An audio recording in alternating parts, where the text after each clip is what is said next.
Well, what I told Ritu was run it the way you want to run it. Because that's how, with the help of Clem, that's how I've run CSC for a very long time.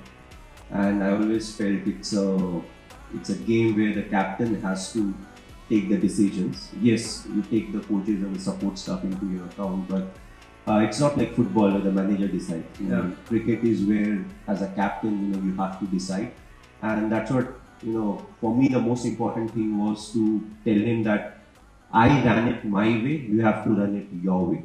Yes, there will be certain things that will pick from how I used to lead, but individuals are different. They lead, the teams in a very different way. So yes, whatever you feel is good, keep it in place. But whatever you feel is your style, you have the full liberty over here to decide. This is how I want to lead the team. This is how I want to continue. So that was my only word of advice. And the other thing I told him was, I'm very open. I'll come, I'll talk to you, but you don't have to do even one thing that I speak to you about. Let's say I come up with 10 advices. Even if you don't follow even one, that is fair enough, because my job is to share my experience.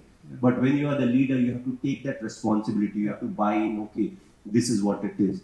So for me, it was very important to suggest or give advices, but in a way where the tone or the wordings are such that he doesn't feel as if this is something that he needs to do.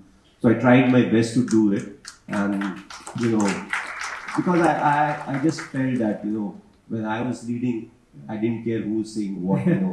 If I'm confused, I go to Flem, because everybody has a view. Of course. It's like selecting the Indian cricket team. Whenever there's a selection, unfortunately, you can only select 15 players. So everybody, will stand up and say, I feel this player should have been into the side.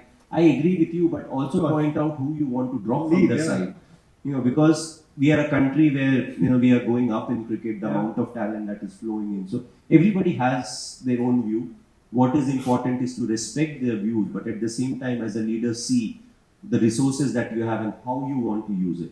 What will your strategy be? And if you try to please everyone, you'll stand in a place where the recipe is completely different to the ingredients you have got, and that means trouble.